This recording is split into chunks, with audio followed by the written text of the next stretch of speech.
आज के इस विश्लेषण में हम मई 2026 के क्रिप्टो परिदृश्य की गहराई में उतरेंगे। यह देखना बेहद दिलचस्प है कि कैसे क्रिप्टो सिर्फ एक अस्थिर डिजिटल कॉइन के दौर से बाहर निकलकर अब पूरी दुनिया के लिए एक बहुत ही बुनियादी ढांचे में तब्दील हो रहा है। आज की चर्चा मुख्य रूप से इन 5 बिंदुओं पर टिकी है।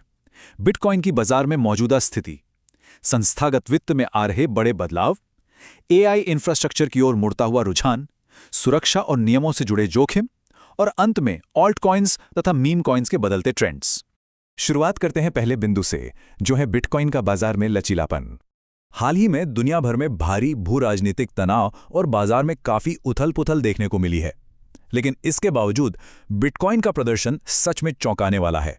ये 78,000 से $80,000 के बीच अपनी मजबूत पकड़ बनाए हुए है।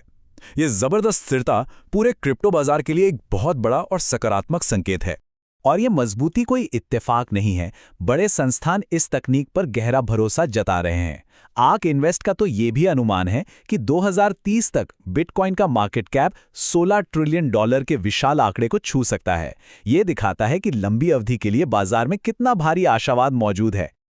अब बात करते हैं दूसरे महत्वपूर्ण हिस्से की, संस्थागत वित्त में बदलाव।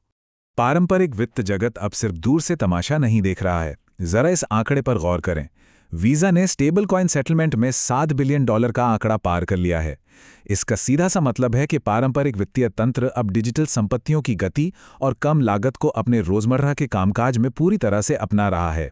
इसी दिशा में एक और बड़ा कदम उठाते हुए वीजा ने अपने सेटलमेंट प्लेटफॉर्म में आधिकारिक तौर पर 5 नए ब्लॉकचेन भी जोड़ दिए हैं। ये पुराने और धीमे वित्तीय नेटवर्क के लिए एक बहुत बड़ा अपग्रेड है, जो अब स्टेबल कॉइन्स की बेजोड़ रफ्तार और कार्यकुशलता को अपने सिस्टम में ढाल रहा है। चलिए आगे बढ़ते हैं तीसरे विषय पर, जो है एआई इंफ्रास्ट्रक्चर की ओर बढ़ता हुआ कदम। पर्दे के पीछे एक बहुत ही दिलचस्प बदलाव चल रहा है। आज एआई की मांग इतनी तेजी से बढ़ रही है कि पारंपरिक क्लाउड सेवाएं काफी कम पड़ने लगी हैं। ऐसे में क्रिप्टो माइनर्स एक नया रास्ता निकाल रहे हैं।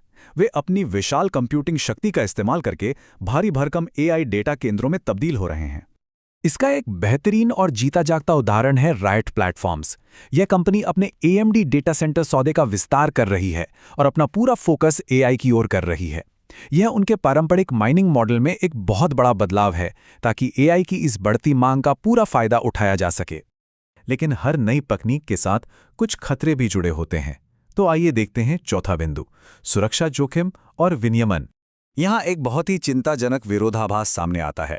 एक तरफ जहाँ संस्थागत निवेश आसमान छू रहा है, वहीं दूसरी तरफ उद्योग को $6 बिलियन की क्रिप्टो करेंसी चोरी जैसी कड़वी सच्चाई का भी सामना करना पड़ रहा है।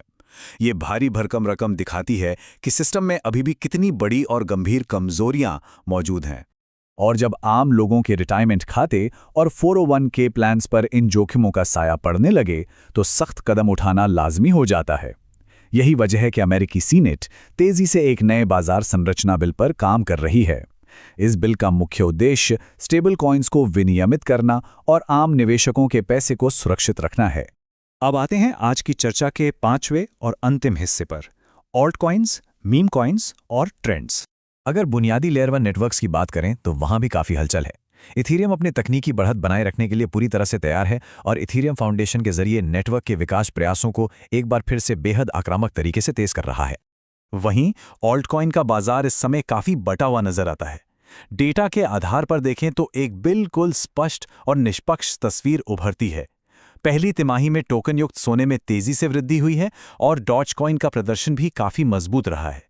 लेकिन दूसरी तरफ ट्रंप लिंक्ड मीम कॉइन्स जैसे राजनीतिक टोकन्स में भारी गिरावट दर्ज की गई है, जो हमें एक बेहद दिलचस्प और अहम सवाल पर लाकर छोड़ देता है। आज जब माइनिंग रिग्स आर्टिफिशियल इंटेलिजेंस को ताकत दे रहे हैं और क्रेडिट कार्ड स्टेबल कॉइन्स पर चल रहे हैं, तो 2026 में क्रिप्टो करेंसी की असली परिभाषा क्या रह जाती है? इसी एक सवाल का जवाब भविष्य की दिशा तय करेगा।